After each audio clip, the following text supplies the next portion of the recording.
I cannot believe it. This past week has been this emotional journey, mostly down, mostly despair. I don't know whether I should be angry, just upset, whether I should just let it go. I don't know. And then to top that all off, there's fear of the unknown. What is going to happen to us as Christ followers? I've been hanging out a lot with Luke this past week. And Matthew, Mark, Luke, and John, these four guys they're writing down the events. They're making an accurate account of what's been happening so that we can log this into history. Because the events that have happened this week, they're transformational. They're pretty unbelievable if you weren't here to live through them or to experience them. But I've been hanging out with Luke, and he's been writing this stuff down, and man, well, when you read the book of Luke, you'll get it. I mean, I know he's writing a book, and you'll get it. But let me just share with you some of that roller coaster that I've been on in this past week, and what brought us here. What brought us to this place? Before the last time that we ate dinner together, before we gathered for, I guess, the Last Supper,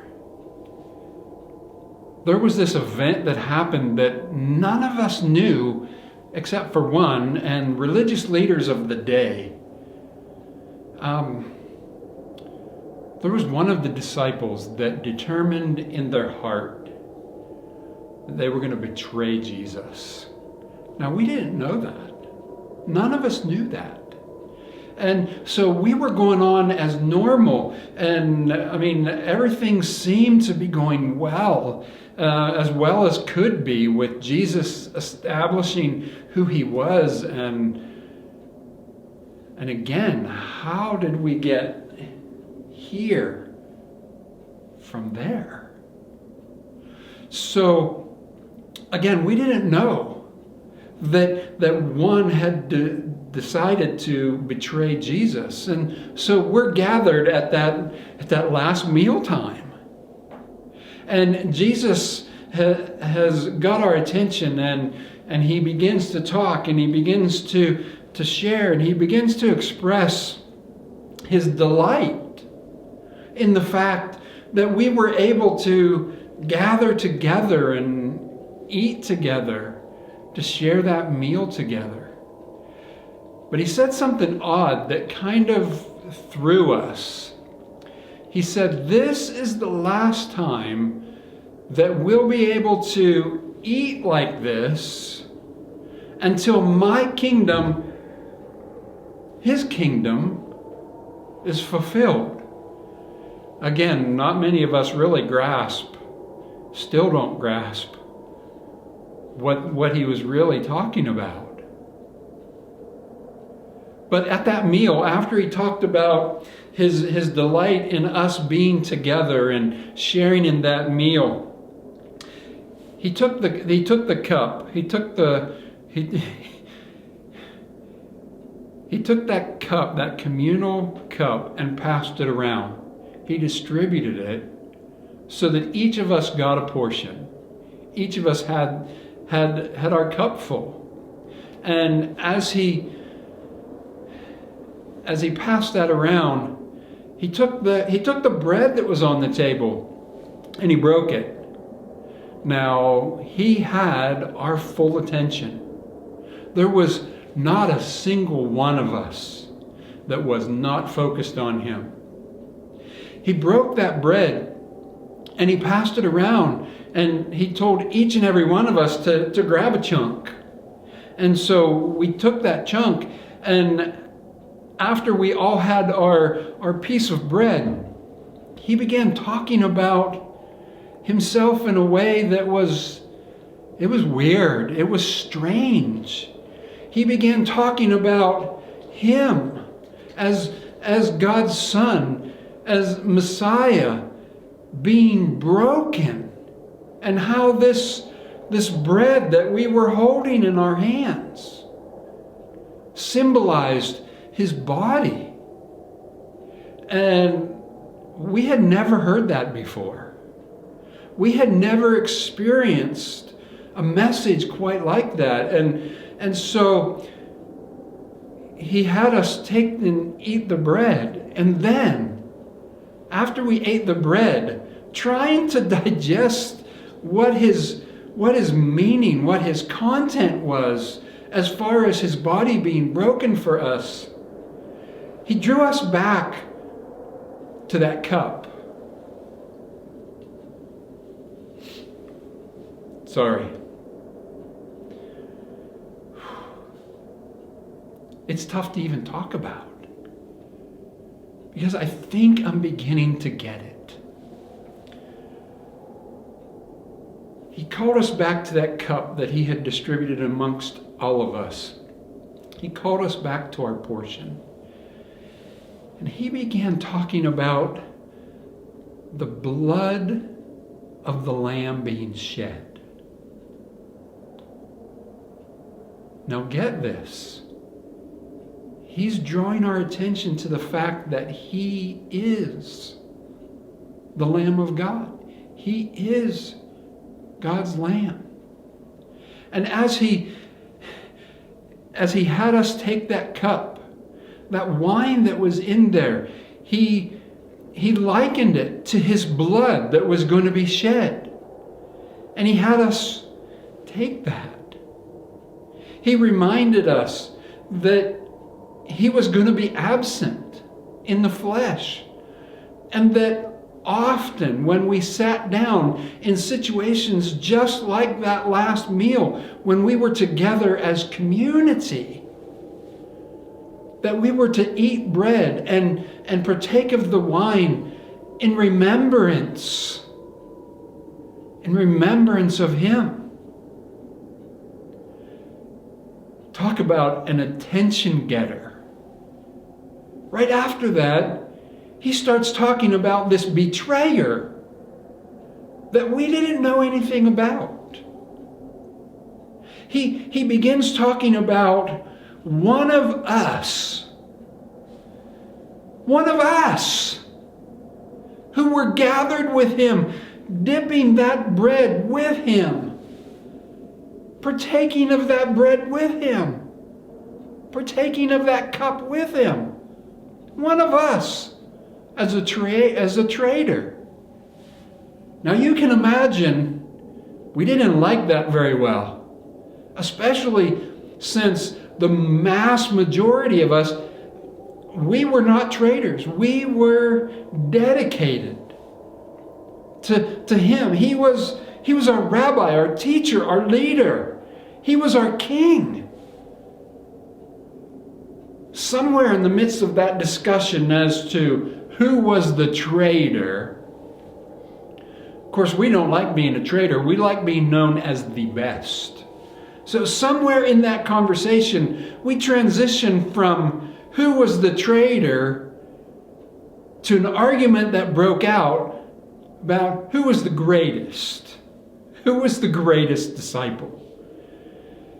Man, he had to calm us down. He had to pull us in. He had to rein us in, and he used this language. He used this analogy. Whoever wants to be great in my kingdom has to become least.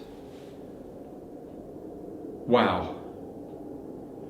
He was calling us. We're in training. We're setting under this teacher. We have aspirations of our own that someday we would be these great leaders who were teaching the words that were taught to us.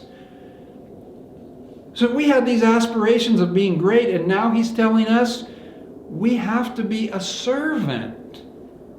We have to take on the heart and the humility, the humanity of a servant in order to become great in his kingdom.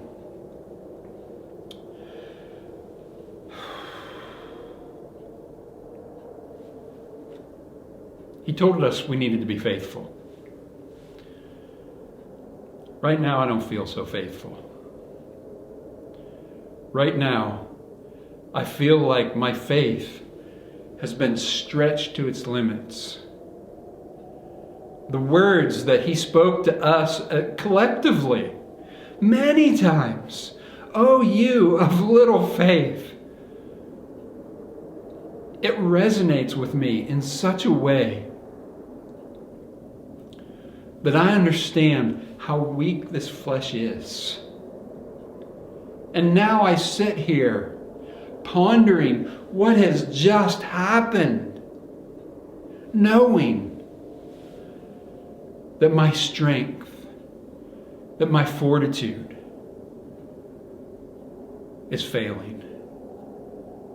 My faith indeed is weak. And he told us to hold on to our faith, to be faithful in those times. After he said that collectively to us, that we needed to be faithful, it could have even been before. He pulled out one of us. His name was Peter.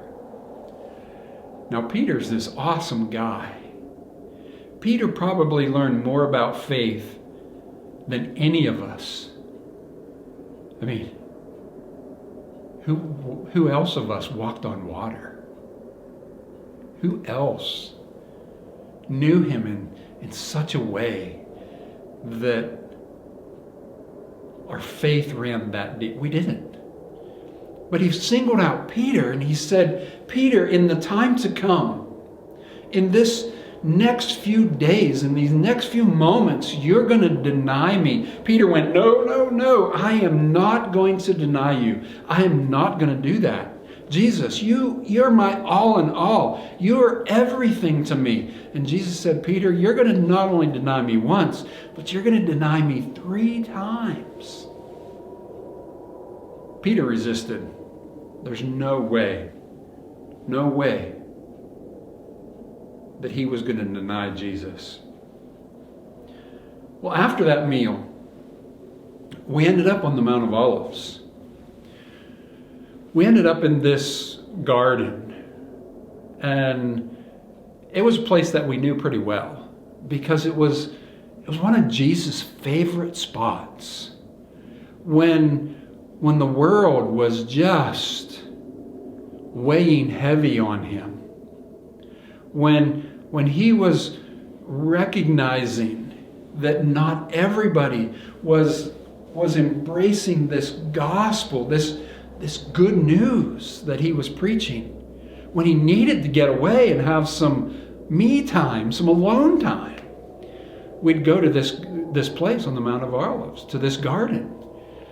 And as custom was, we had our spot where we just kind of hung out and prayed. But about a stone's throw away, Jesus would separate from us and he would go and pray, and we could hear him pray. We didn't know exactly everything that he was saying, but we knew he was praying. He was having a conversation with his Father. And so on this night, after this last meal, we found ourselves back in this place, and Jesus separated himself off and he went to pray, and we could hear in his voice, we could hear at the distance, we could hear the agony that was just coming from him. And oh my goodness, we were tired. We were beat from the day and the mental exhaustion of everything that we had been through. and knowing what we were going to face with the opposition that he was facing. And we knew as his followers that we would face that opposition too. And so we were exhausted. And all of us, we fell asleep. Now, I don't think any of us realized that somewhere in the process of transitioning from that meal time to now being at prayer time, I don't think any of us recognized that Judas wasn't with us anymore.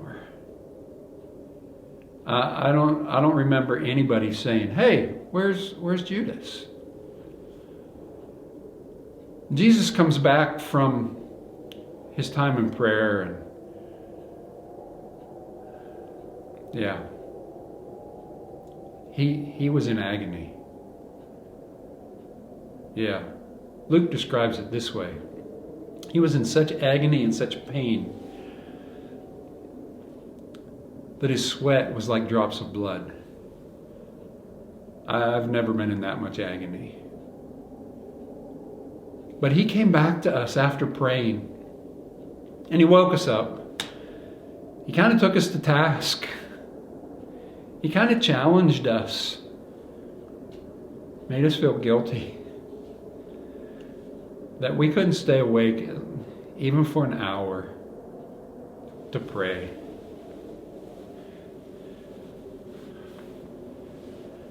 It's crazy. But that's what it was. He found us sleeping. In that moment that our teacher needed us most, we were asleep. As he was talking to us, and he wasn't cursing us, he wasn't degrading us. He was teaching us that in those hours of need, we need to be mindful, that we need to be prayerful, that we need not be asleep. There is a time for slumber, but that's not the time. So as he's teaching us, we can hear the crowd noise. We can hear someone coming to this place. It was a big group. It was a group of people, my goodness, it was larger than what we had ever experienced in our times of gathering together there and praying.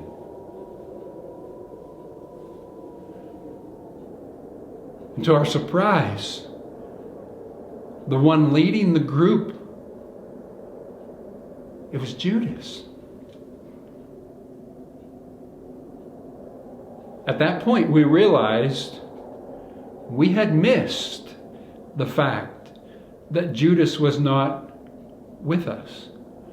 Now, tons of things ran through our mind at first, like Judas, he was delayed. He was talking to a group of people, and they just decided to come with him to pray. That wasn't the case. As Jesus stood there to address this group, this crowd of people that had come, he looked at Judas. Now he knew. We didn't. He knew. He looked at Judas and says, "So you've come to betray me. You've come to kiss me on the cheek, to mark me, to betray me."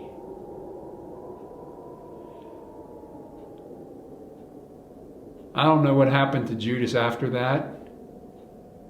He hung his head and disappeared.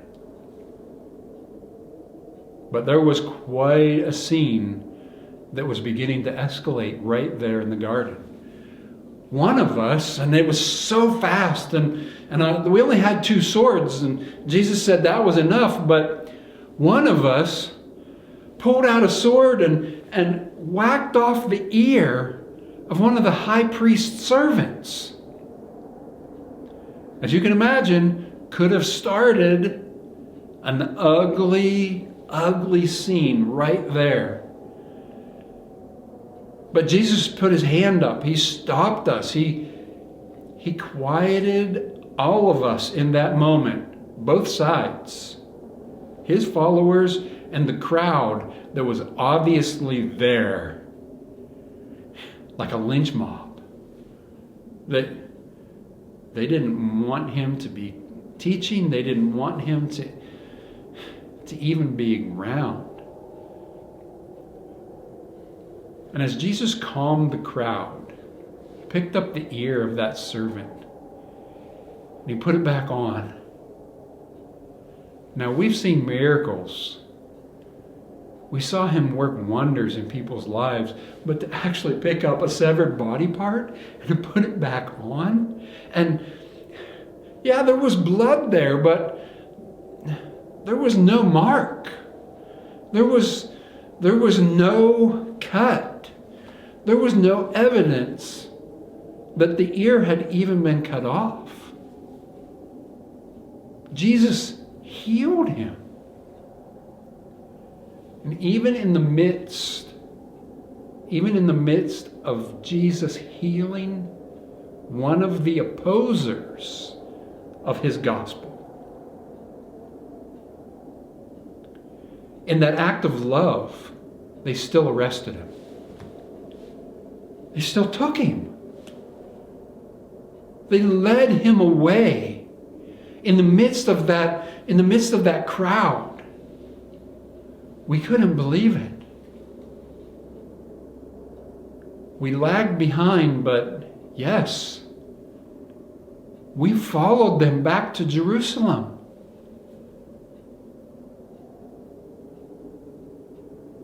We followed them back to his impending death. Although we didn't know that. He talked about it. But there were other times in ministry where people picked up stones to stone him and he just slipped away. He was gone, and it just calmed the crowd because he wasn't there any longer. But there was something different about this. They actually took him. They took him prisoner. They took him under guard back to Jerusalem.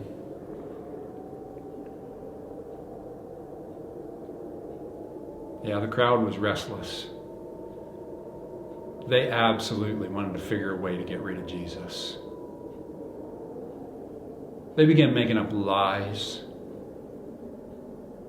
And even some of their lies they mixed with truths, and they didn't want to acknowledge that he is God's Son.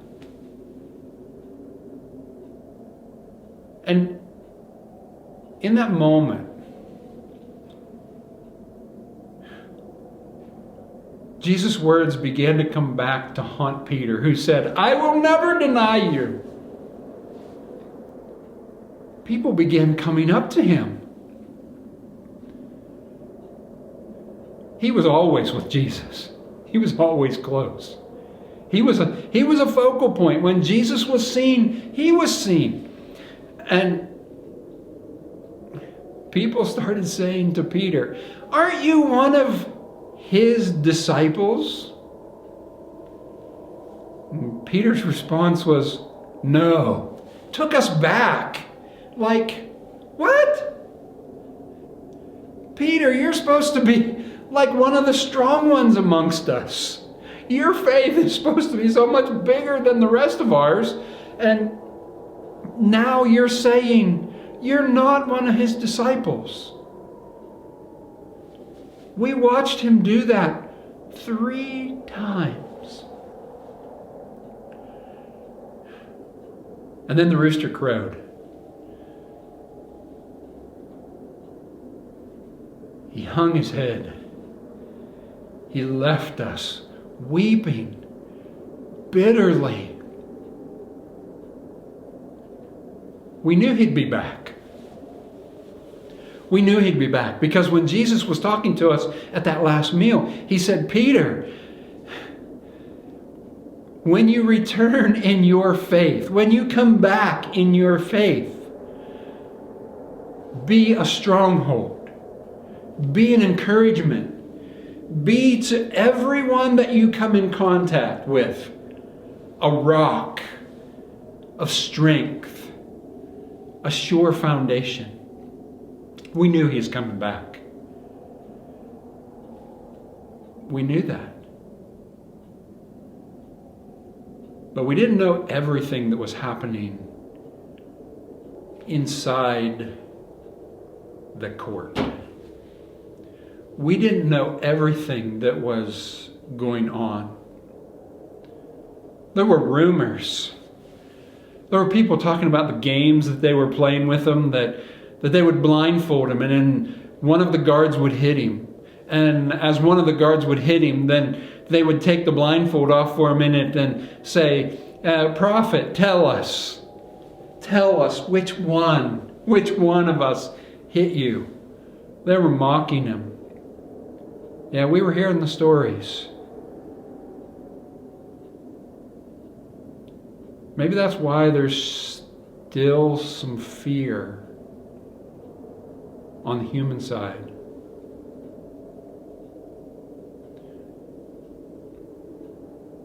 Yeah, if they'll do this, what will they do to us? And Jesus said, don't be caught off guard. What you see them do to me, they'll do to you. And in this quiet moment, as I share my story, I want you to know my faith needs to get bigger. My faith needs to get bigger. I don't know how it can. Just look. Look. I don't know how it can.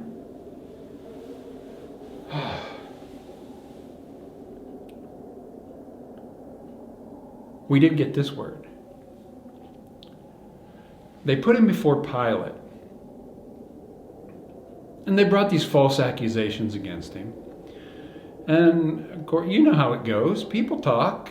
The charges that were made up, they got all around town. But the amazing thing was, as Jesus stood before Pilate, Pilate didn't find any fault. From everything we've seen, Pilate's a pretty good judge of character.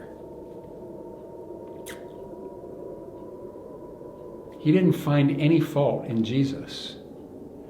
But in his conversation with Jesus, he picked up on this point that he was a Galilean. And in Jerusalem right now, Herod is here. And Jesus would fall under Herod's jurisdiction before he fell under Pilate's jurisdiction. And so Pilate shipped him off to Herod.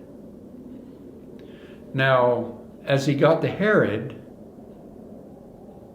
had heard all the stories about Jesus. He knew that he had this miraculous God power that he could do immeasurably more than what anybody could ask or think, imagine or dream. Jesus embodied the very power of God himself. And so Herod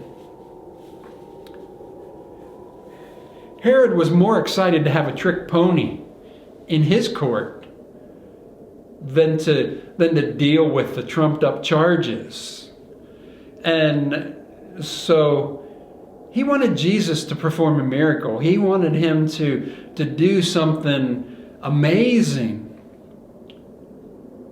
Jesus wasn't there at that moment to do anything more amazing than in his time of crisis to be quiet and to allow only these words when he was asked if he was King of the Jews to say, "You say that I am." He didn't perform any miracles in front of Herod. He didn't rescue himself. He didn't call 10,000 angels to come to his rescue. Herod couldn't find anything wrong with him either. He knew these people. He knew that the charges were false. He knew that. So what did he do? He sent him back to Pilate. Could you imagine the look on Pilate's face as they're bringing Jesus back to him, and he's thinking, oh no, I thought Herod would be the fall guy on this, that he would take the lead, that he would do what was needed to be done. Could you just imagine the sinking feeling in Pilate's gut, knowing this is coming back on me? It's coming back on me again. But there was an out. At this time of the year, during this celebration time, there was a tradition where all of the prisoners that were incarcerated, all of the prisoners that are in jail right now, there was this custom. There is this custom that one of the prisoners can be granted immunity, can be set free from their sentence. And so Pilate, oh man, he picks the worst of the worst, the baddest of the baddest. He picks this criminal named Barabbas. And he thinks, I got these people now. I can be completely washed clean of making a decision or casting judgment in this case. I'm going to ask the people, who do you want set free? This hardened criminal who is now facing a death penalty beyond any other imaginable crime. Murder is at the top of the list. This crowd will surely pick Jesus over Barabbas. So Pilate went before the crowd, and he basically, as the crowd was shouting to him as he come out in public, "Crucify Jesus, crucify Jesus," he brought to their attention this scenario where they had to set one free, or they could set one free. And they began chanting, "Barabbas, Barabbas." Now, I think that he probably would have had to get clarification on this, because in my guess, when this angry mob started chanting Barabbas, my guess would have been that they were calling for Barabbas to be sentenced to death still, and that Jesus would be set free. But no, it wasn't that. It wasn't that. Wow. His own people. His own people turned on him. His own kind.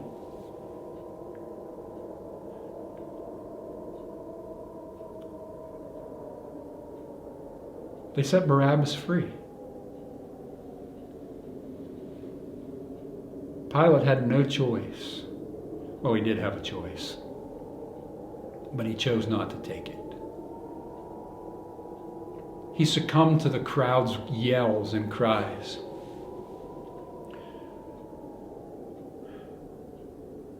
Jesus, after the beating that he took from the soldiers, from the guards, from those that were watching over him for for those that just wanted to have a hand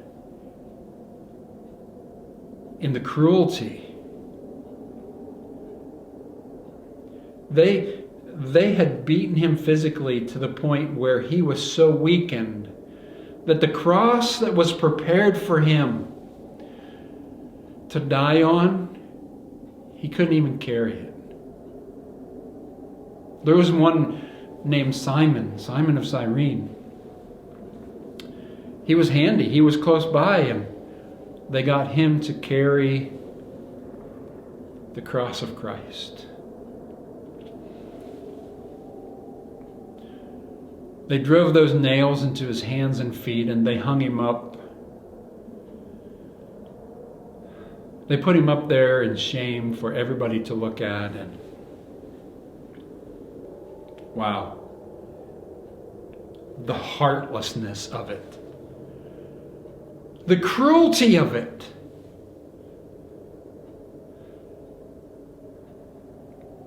They cast lots for his possessions, his clothes.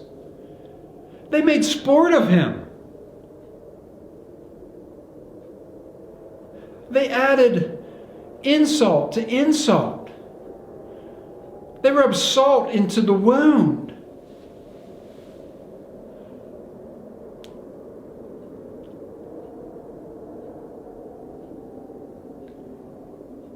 He hung there for a while. Some of us dared to go close. Some of us didn't.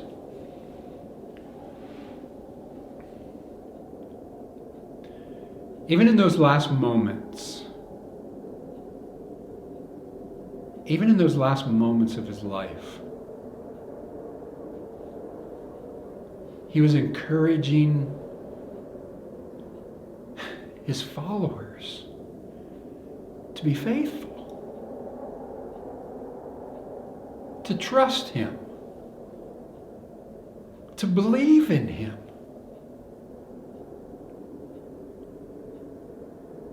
I don't know how he did it. From a distance, I could hear one of the criminals that was hung beside him. I could hear one of them mocking Jesus, kind of taunting him. I don't know whether it was half believing or what it was, but he was saying things like, if you really are God's son, and you really do have this God power, rescue yourself, rescue us, take us off this cross.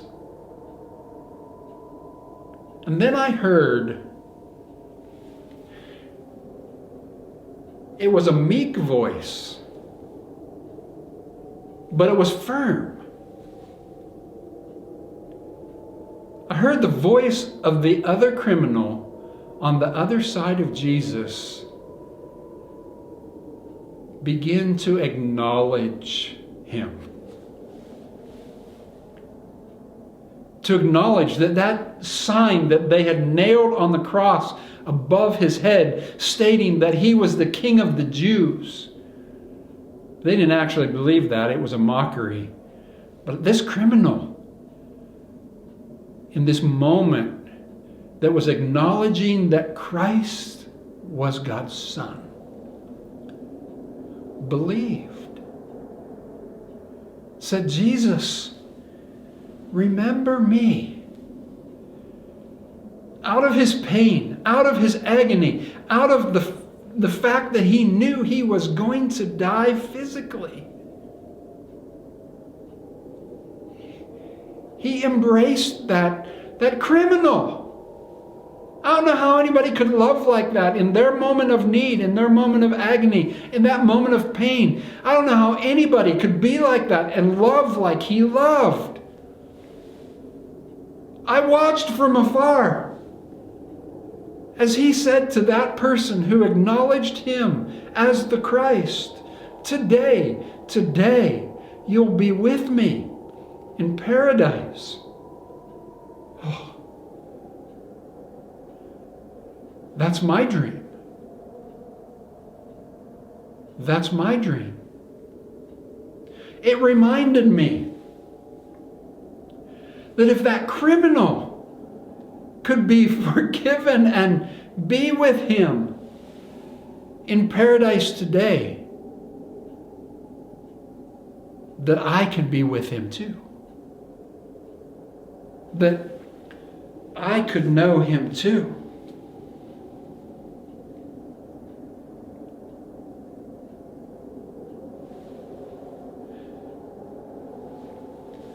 About the 6th hour, this world changed.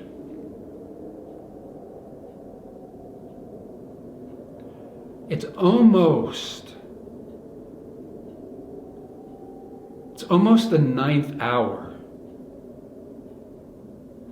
Almost. That's 3 hours. Darkness fell as Jesus offered his Spirit to the Father. It was about that 6th hour. Actually, it was that 6th hour. Truly, simultaneously.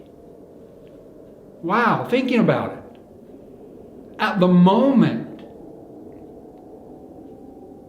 that Jesus breathed his last,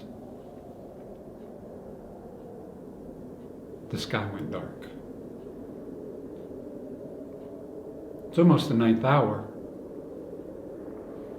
and it's still dark.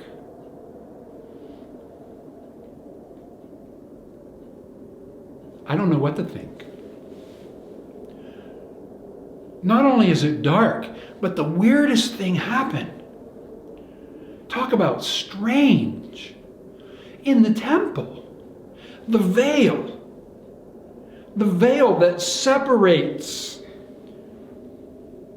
ordinary folks from the absolute presence of Almighty God. That curtain, that dividing wall, that barrier that only a very few were ever allowed to enter. And then only for ceremony. That veil was ripped in two, exposing the Holy of Holies to everyone.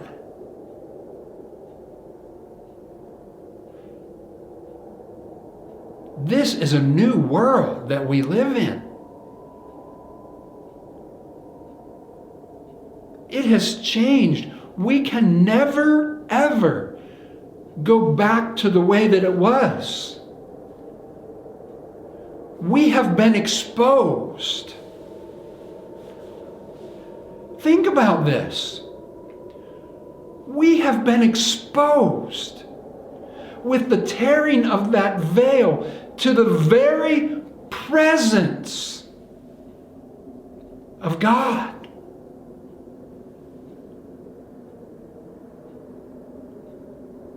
We'll never be the same.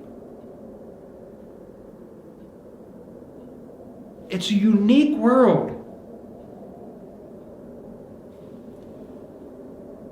But even in this darkness,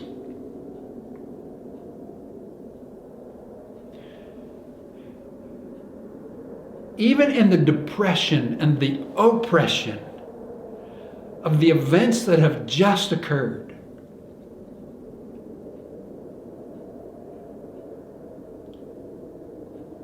even though my faith is so weak right now and so small, there's one thing that I do have. Have hope.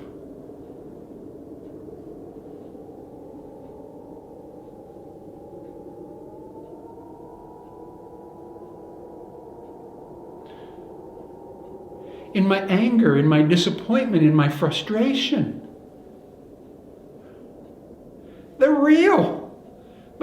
the midst of all of them, I have hope.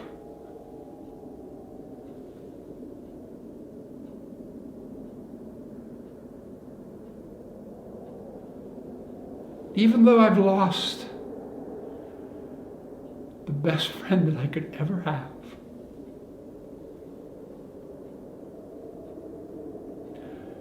I don't even like looking back at that.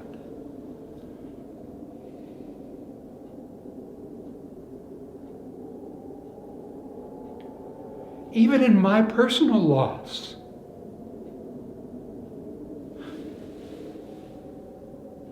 I have hope.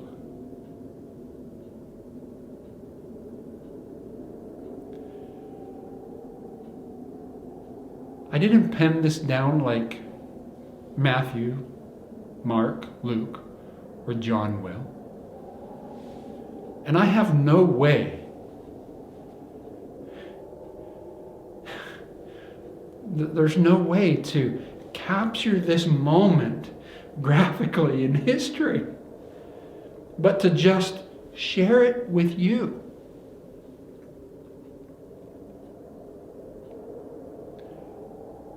I want to tell you today that even though it's still dark, and even though there's still pain, and even though there's still suffering, even though there's plagues and viruses, sickness, death,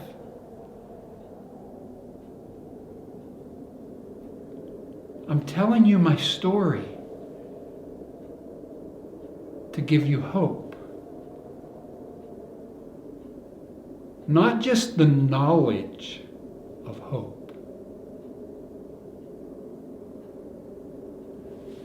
but the heart of hope. Because even though we've just experienced this,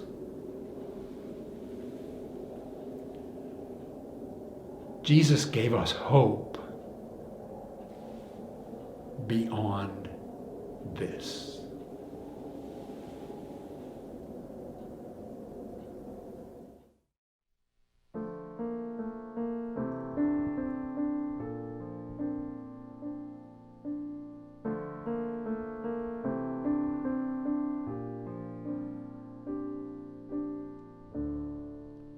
Savior, I come, quiet my soul.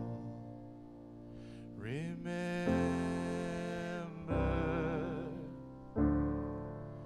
redemption's hill, where your blood was spilled for my ransom. Everything I once held dear, I count it all as lost. Lead me to the cross where your love poured out. Bring me to my knees, Lord, I lay me down. Rid me of myself, I belong to you. Oh, lead me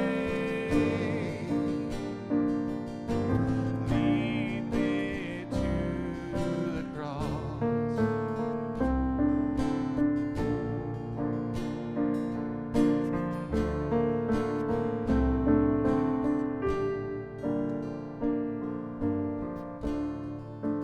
You were as I, tempted and tried. You Word became flesh, bore my sin and death. Now you're risen.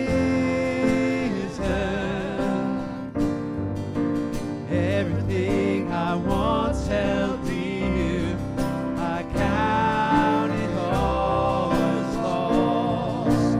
Lead me to the cross where your love poured out. Bring me to my knees, Lord, I lay me down. myself, I belong to you. Oh, lead me to your heart. Lead me to your heart.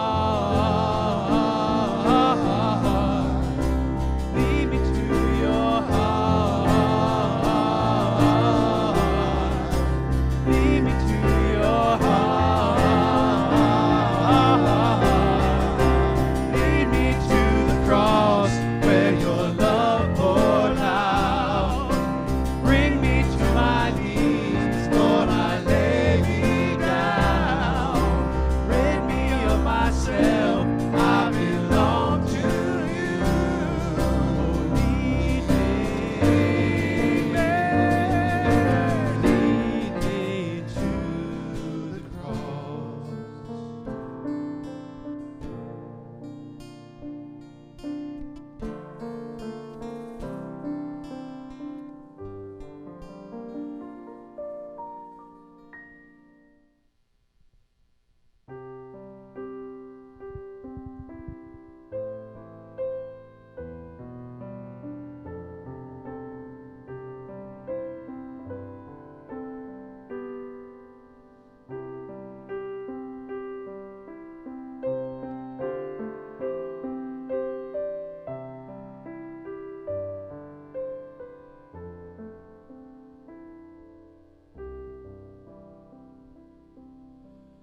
Man of sorrow, what a name for the Son of God who came, ruined sinners to reclaim. Hallelujah, what a Savior. Bearing shame and scoff he rode, in my place contempt he stood, sealed my pardon with his blood. Hallelujah, what a Savior. Hallelujah.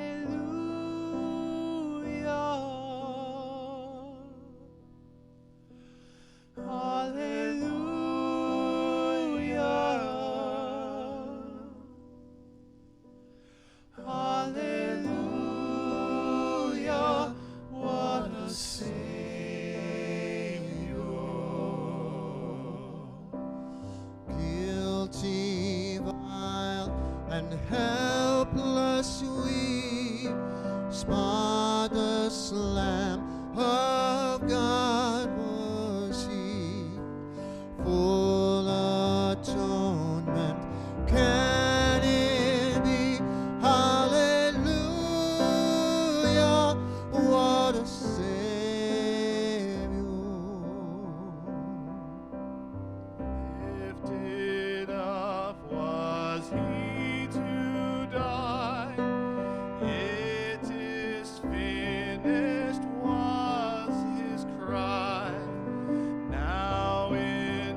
much.